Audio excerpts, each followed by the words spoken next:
comemorar. Deixa eu só baixar um pouquinho aqui, tá ótimo.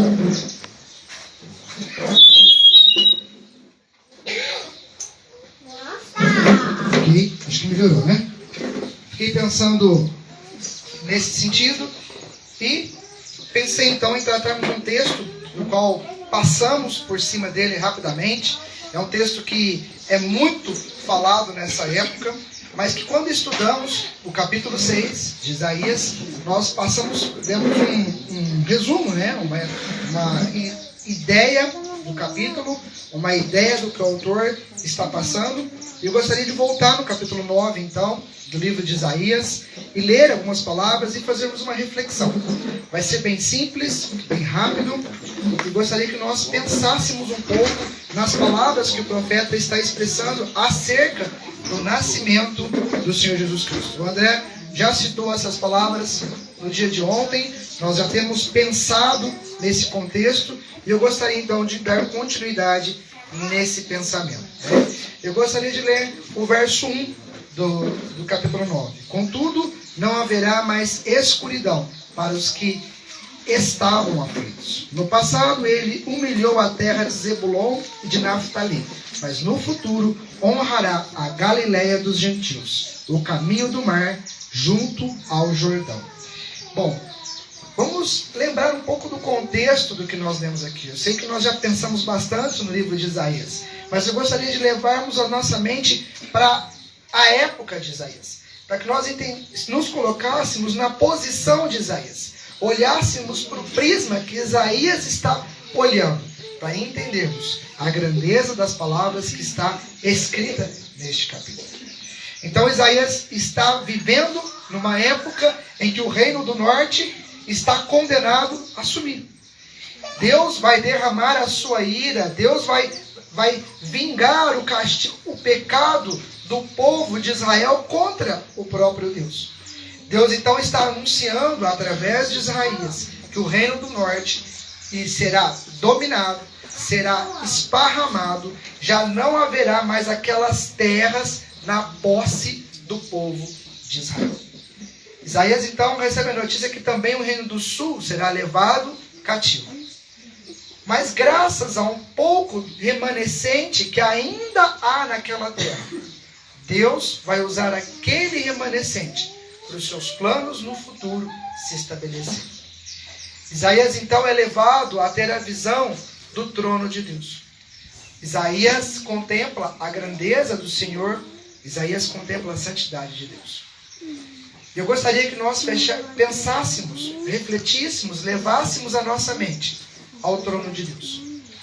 Tenta imaginar você olhando para o trono de Deus. Tenta imaginar o que Isaías viu. Tenta imaginar você olhando para o Todo-Poderoso. Deus está na sua frente, sentado num alto e sublime trono.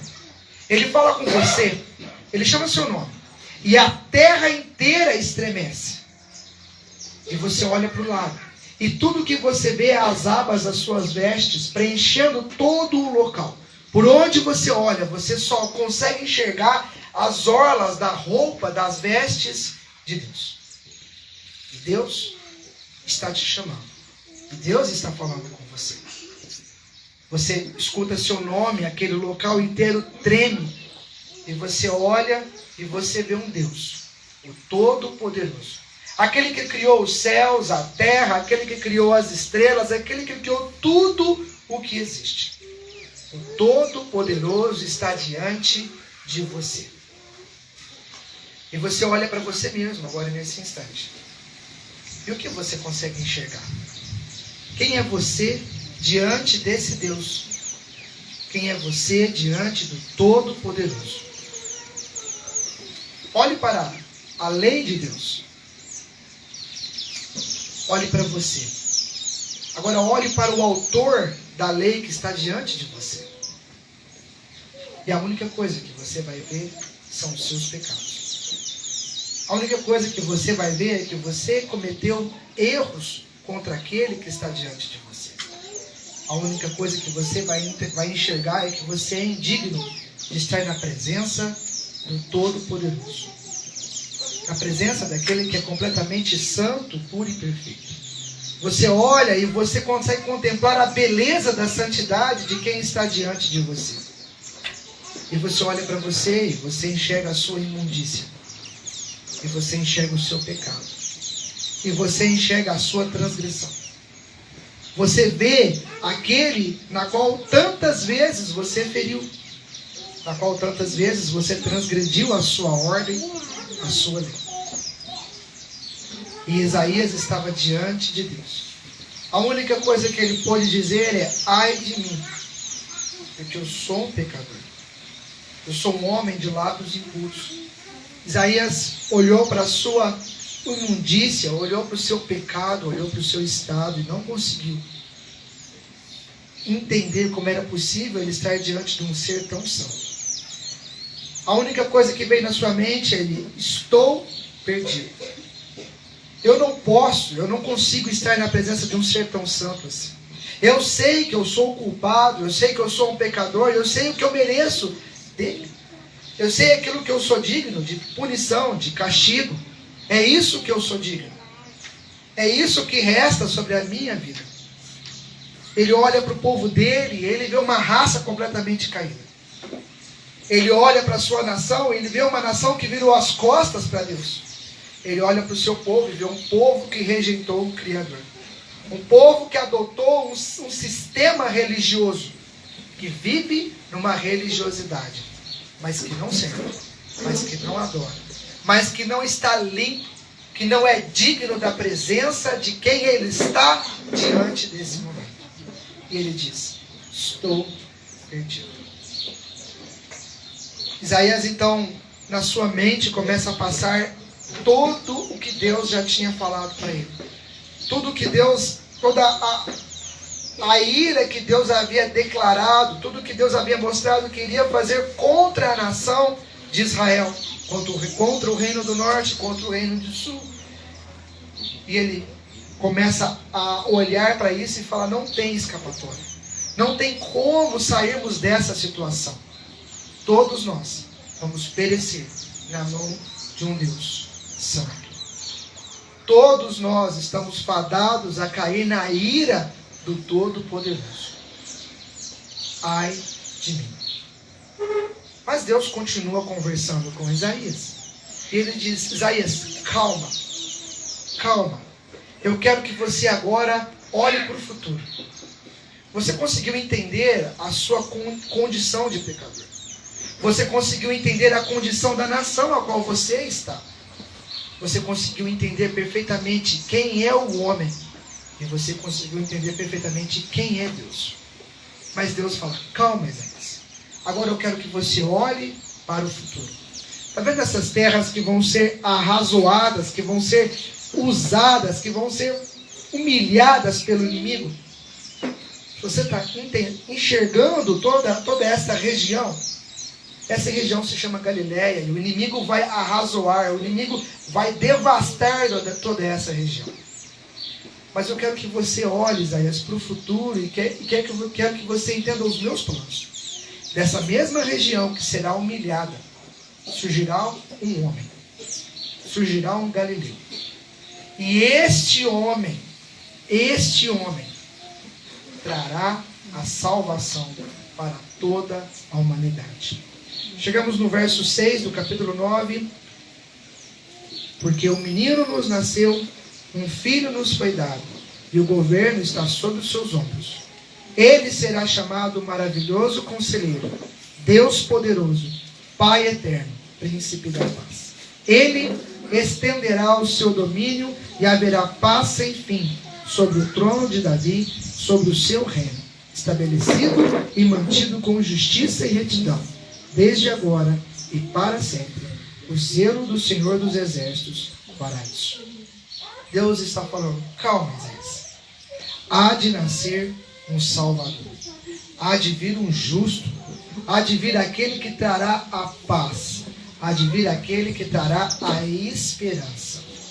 Deus está falando para Isaías, Deus está falando para toda a humanidade: vai nascer um filho. Deus vai nos dar um filho. Deus vai nos dar o seu próprio filho. Eu imagino o coração de Isaías apertado, angustiado, sem conseguir compreender os planos de Deus, sem entender como seria possível um povo ser levado para o céu. Como seria possível um homem entrar na presença de Deus. Porque Deus é santo.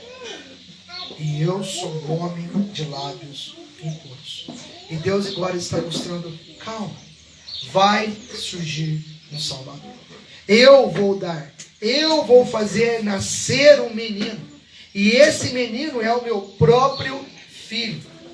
Deus está prometendo enviar o seu próprio filho. Um filho nos foi dado. Deus nos deu o seu próprio filho. Às vezes nós lemos essas palavras e nós não conseguimos entender o peso, a grandeza do que Deus está falando nestes versos. Deus entregou o seu próprio filho. Tente você se colocar na posição de Deus. Será que seria possível eu pegar o meu filho e entregar como sacrifício a troco de um bandido, a troco de um homem que não merece nada, a troco de um lixo da humanidade? Aquele que roubou, aquele que matou, aquele que trapaceou, aquele que enganou, aquele que me feriu, aquele que virou as costas para mim, aquele que me desprezou, aquele que preferiu adorar qualquer outra coisa a não ser Deus o Criador, aquele que atribui valor a tudo menos ao seu Criador, aquele que pensa em tudo menos no seu próprio Criador. Será que teríamos a condição, seríamos capazes de fazer aquilo que Deus fez? Deus entregou o seu próprio filho. Deus nos deu o seu filho. Estamos pensando na época do Natal. Estamos pensando no nascimento do Senhor Jesus Cristo. Não sabemos ao certo qual o mês, qual o dia que o Senhor Jesus Cristo veio a este mundo. Mas o fato é, Ele veio. O fato é que Deus deu o seu filho. Deus nos deu um menino. Deus nos deu o seu filho. E nós talvez não conseguimos compreender a grandeza do plano maravilhoso de Deus. A grandeza daquilo que Deus se dispôs a fazer pela humanidade. E Deus o fez. Ele diz, o governo está sobre os seus ombros. Você pode ficar tranquilo, Isaías. Você pode descansar. Porque o governo estará sobre os ombros do Salvador. Esse menino vai nascer. Esse menino vai crescer. E ele vai tomar o lugar que lhe é digno.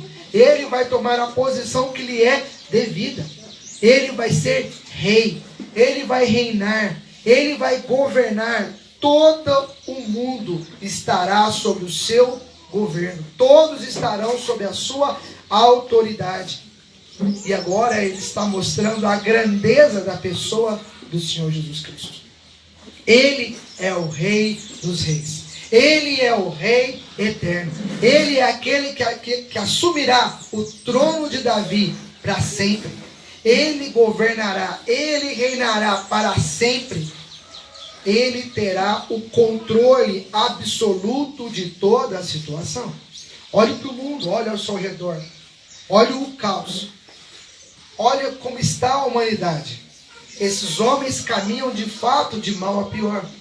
Tudo que nós vemos é morte. Tudo que nós vemos é consequência do pecado, é tragédia, é calamidade. Nós vemos uma raça caída. Nós vemos um povo completamente destruído. Quando nós olhamos para o caos reinando, quando nós olhamos para a circunstância da humanidade, nós podemos imaginar, não há solução. E Deus diz, os meus planos serão estabelecidos. O meu filho tomará o governo sobre as suas mãos.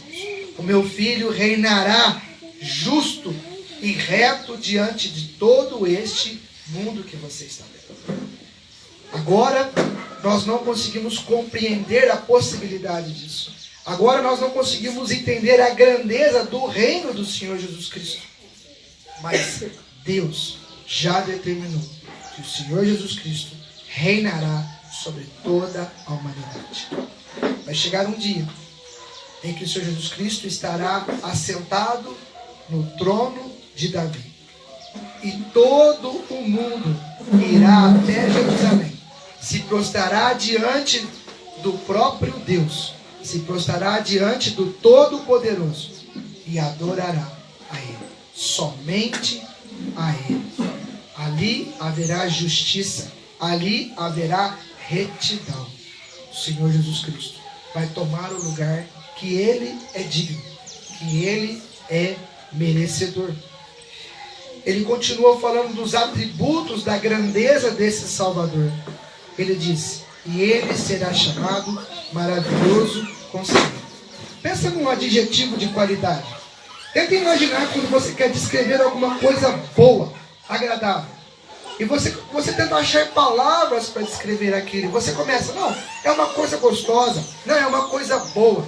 E você quer falar que isso é maior ainda. E você diz: é uma coisa maravilhosa. Isaías está tentando mostrar a grandeza da pessoa do Senhor Jesus Cristo. Ele diz: ele é um maravilhoso conselheiro. Ele é aquele que sabe tudo. Ele é aquele que tem todo o conhecimento. É aquele que tem todo o saber. Mas isso é de forma extraordinária. Isso é de forma bela. Isso é uma coisa maravilhosa. Os nossos olhos vão ficar perplexos diante das maravilhas, diante da maravilha da sabedoria, do conhecimento de quem está diante de nós, do Senhor Jesus Cristo. Ele é o Todo-Poderoso, Ele é o Conselheiro, Ele é o Todo-Onipotente, Ele sabe de todas as coisas, Ele é onisciente. Mas Isaías quer mostrar o lado belo de tudo isso. Ele não só detém o conhecimento, ele não só tem todo o saber, como isso é de uma forma graciosa, como isso é de uma forma linda, bela, esplêndida, maravilhosa. O Senhor Jesus Cristo, Ele é o maravilhoso conselheiro. Tenta imaginar então o reinado do Senhor Jesus Cristo. Tenta imaginar então como será o Senhor Jesus Cristo reinando e governando. Como será a retidão, como serão as palavras vindas deste rei. Como será belo os conselhos deste rei. Como será o dia em que poderemos chegar face a face diante do Senhor Jesus Cristo e tomar um conselho das nossas vidas. Ter o privilégio de ouvir a voz do Senhor Jesus Cristo nos orientando, nos aconselhando, nos direcionando. O Senhor Jesus Cristo é um maravilhoso conselheiro. Ele continua: Ele é Deus poderoso. O Senhor Jesus Cristo é o próprio Deus. É o Deus que deixou os céus, veio até esta terra, nasceu num corpo humano, se encarnou. Nasceu como uma criança, como um bebezinho. Desenvolveu o seu corpo naturalmente como qualquer outra criança desenvolve. Chegou à maturidade. Passou por todas as etapas que eu e que você passa naturalmente. Ele sabe perfeitamente o que é ser um homem. O Criador se encarnou como própria criatura. Habitou entre os homens, viveu aqui entre os homens, mas Ele é o Deus poderoso. Às vezes nós fugimos a noção da grandeza que é essas palavras. Há vários sistemas religiosos, há vários pensadores, filósofos e qualquer outro tipo de pessoa que tentam colocar o Senhor Jesus Cristo como se fosse um homem qualquer, como se fosse apenas um profeta, como se fosse apenas um homem que recebeu o Espírito de Deus e através do Espírito de Deus ele operou os sinais, ele operou os milagres e ele teve uma sabedoria, né? Mas a palavra de Deus é muito clara em dizer que Ele é o Deus poderoso. O Senhor Jesus Cristo é o Deus poderoso. Ele é muito além de qualquer outro homem. Ele está muito além de qualquer outro profeta, de qualquer outro homem que foi usado pelo Senhor. Ele é o próprio Deus. E agora, tenta imaginar Isaías ouvindo essas palavras. E Isaías perplexo diante disso e falando: como nós vamos estar juntos com o Deus poderoso? O Deus Todo-Poderoso vai estar aqui caminhando entre nós. Eu vou poder tocar nele. Eu vou poder ouvir a sua voz. Eu vou poder reclinar a minha cabeça sobre o seu peito. Eu vou poder desfrutar de uma comunhão tão íntima e tão próxima assim com Deus. E Deus está dizendo: sim, esses são os meus planos. Esse é o objetivo. É isso que eu tenho traçado para a humanidade. É isso que eu tenho traçado para o homem. Agora tenta imaginar o nosso privilégio. Agora tenta imaginar aquilo que Deus está proporcionando para cada filho seu. Em pouco tempo, em alguns instantes, estaremos nós aqui neste mundo. E o Senhor Jesus Cristo estará também neste mundo. Estaremos todos nós vivendo juntos com o Senhor Jesus Cristo. Ele será o Rei. Ele governará. Ele estará assumindo o trono. O Todo-Poderoso, o Deus Eterno, habitará aqui. E nós estaremos junto com o Senhor. Num reinado puro, perfeito, de 1000 anos. Estaremos vivendo com o Senhor Jesus Cristo. Estaremos sendo governados pelo Senhor Jesus Cristo. Viveremos junto com Deus. Teremos o mesmo privilégio que Adão e Eva teve quando foi criada a humanidade. Mas esse privilégio será numa extensão maior ainda. Porque o próprio Deus estará habitando num corpo físico. E nós contemplaremos face a face o Deus vivo, o Deus eterno. Não contemplaremos o Deus vivo e eterno em espírito, como Ele o é, mas poderemos contemplar num corpo. E Deus continua falando com Isaías. Ele é o Pai eterno. O Senhor Jesus Cristo é o Pai eterno. O termo no original, Pai, quer dizer aquele que providencia, aquele que traz, aquele que faz acontecer. É da onde surge, é a nascente, é a fonte. Ou seja, o Senhor Jesus Cristo é a fonte da eternidade. Ele não é só eterno. Ele sempre existiu e ele sempre vai existir. Mas o fato é que a eternidade flui do Senhor Jesus Cristo. Brota do Senhor Jesus Cristo. Ele é o Pai eterno. Ele tem condições de me dar, de me fazer, de me tornar eterno. Porque Ele é o Pai eterno. Dele flui a eternidade. Dele surge a eternidade. E Deus está falando para Isaías: Isaías, você está maravilhado diante de toda essa revelação? Entenda uma coisa. Esse privilégio não será por um breve instante. Esse privilégio não será apenas durante o reinado do Senhor Jesus Cristo por 1000 anos. Não. Esse privilégio que está diante da humanidade será um privilégio eterno. Para todo o sempre. Porque Ele é o Pai eterno. Nós vamos habitar, nós vamos viver com o Senhor Jesus Cristo, nós vamos viver com Deus eternamente. A vida, a salvação que está proposta diante de todos nós é uma salvação eterna. Deus está nos dando a vida eterna. Ele é o Pai eterno. Ele é o príncipe da paz. Ele é quem colocou a paz. Ele é quem estabeleceu a paz neste mundo. Está vendo o caos que existe na humanidade? Está vendo o reinado do pecado? Está vendo o breve reinado das trevas? Isso tudo terá um fim. O Senhor Jesus Cristo dará a paz eterna, a comunhão perfeita e eterna entre Deus e o homem. Os planos iniciais de Deus sobre o homem se cumprirão perfeitamente através do Senhor Jesus Cristo. Vamos gozar de paz eterna entre Deus e o homem. Vamos ter o privilégio de estar na presença, na habitação de Deus eternamente. Vamos ter o privilégio de estarmos juntos com Deus, de vivermos juntos com Deus eternamente, porque o Senhor Jesus Cristo é o príncipe da paz.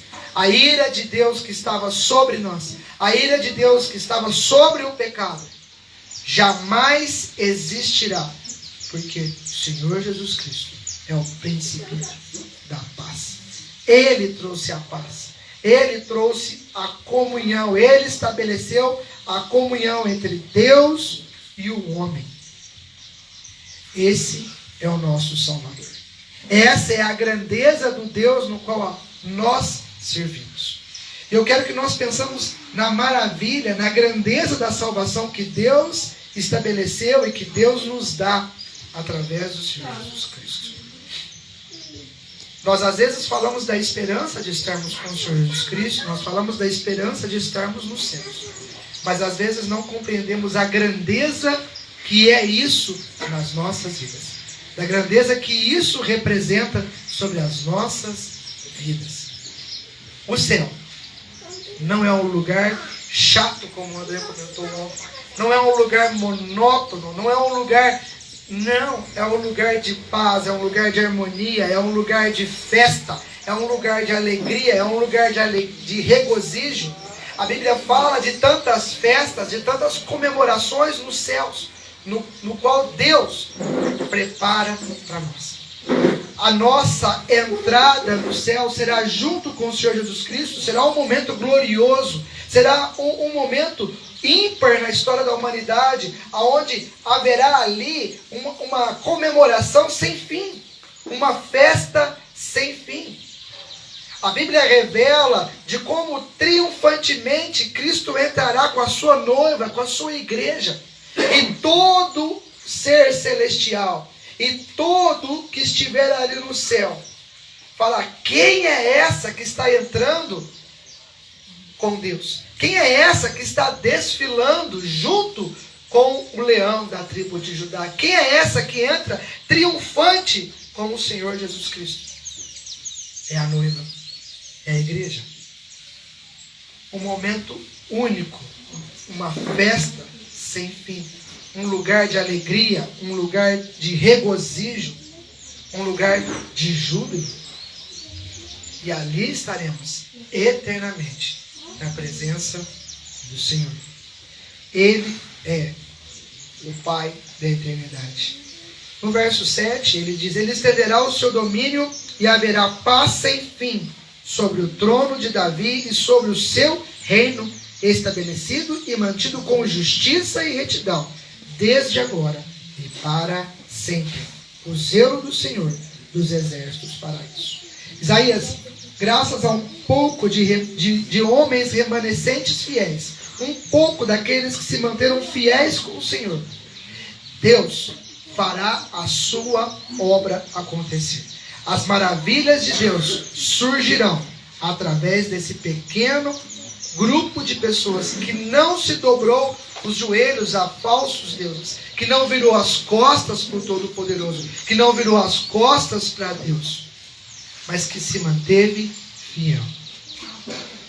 Quando nós vemos o mundo, quando nós vemos o caos, quando nós vemos o império das trevas ganhando cada vez mais força, quando nós vemos uma pressão cada vez maior na liberdade cristã, quando nós vemos toda a liberdade que nós gozamos, quando nós vemos o império das trevas derramando o seu lixo, derramando a sua ideologia e os homens aderindo isso com naturalidade, quando nós vemos todo esse sistema ganhando forças, e quando nós vemos o povo de Deus parece que diminuindo, fugindo, desanimando, Deus diz: não perca a esperança. Os meus planos jamais se frustrarão. Ainda que sobre um pouco, haverá justiça, haverá vitória através do Senhor Jesus Cristo, através da obra do Senhor Jesus Cristo. Deus não desistiu da humanidade. Deus ainda não desistiu do homem. Ele ainda estende a oportunidade para cada um se arrepender, confiar em Cristo como Salvador. Todo homem pode desfrutar das maravilhas do céu, das maravilhas que Deus tem estabelecido para toda a eternidade. Ainda há esperança. Os planos de Deus jamais serão frustrados. Nós temos duas opções. Ou nós reconhecemos o nosso estado, reconhecemos a nossa condição espiritual e cremos na grandeza da salvação que Deus tem ofertado através do Senhor Jesus Cristo. Ou nós nos mantemos rebeldes e a ira de Deus cairá sobre nós. Graças a Deus que a maioria dos que estão aqui creu e confia no sangue do Senhor Jesus Cristo como Salvador. Estamos aqui comemorando uma comunhão que nós podemos ter entre nós e principalmente entre o nosso Criador. Estamos aqui comemorando da paz que nós gozamos através do Senhor Jesus Cristo. Sabemos que o ano que temos passado não foi nada fácil. Muitas tribulações, muito sofrimento, muita angústia, muita dor, mas graças a Deus que a nossa esperança jamais se acaba. Graças a Deus que o nosso futuro é garantido através do Senhor Jesus Cristo. As palavras que Isaías ouviu da boca de Deus, Deus ainda continua pronunciando. Essas verdades ainda estão estabelecidas e seguras em Deus. Nenhuma palavra do que está escrito aqui deixará de se cumprir. É certo que o reino do Senhor Jesus Cristo vem brevemente. É certo que o Senhor Jesus Cristo virá para governar. A igreja de Deus aguarda ansiosa o dia em que estaremos vivenciando esse reino de justiça. O Senhor Jesus Cristo disse que aqueles que aguardam por justiça não serão frustrados, mas eles serão saciados com a justiça e a retidão do nosso Senhor e Salvador, Senhor Jesus Cristo. Que possamos de fato lembrarmos da grandeza do Deus a qual nós servimos. Lembrarmos da grandeza do plano de salvação que Deus tem ofertado para cada um de nós. Que o Senhor Jesus Cristo seja honrado e glorificado hoje e eternamente. Amém.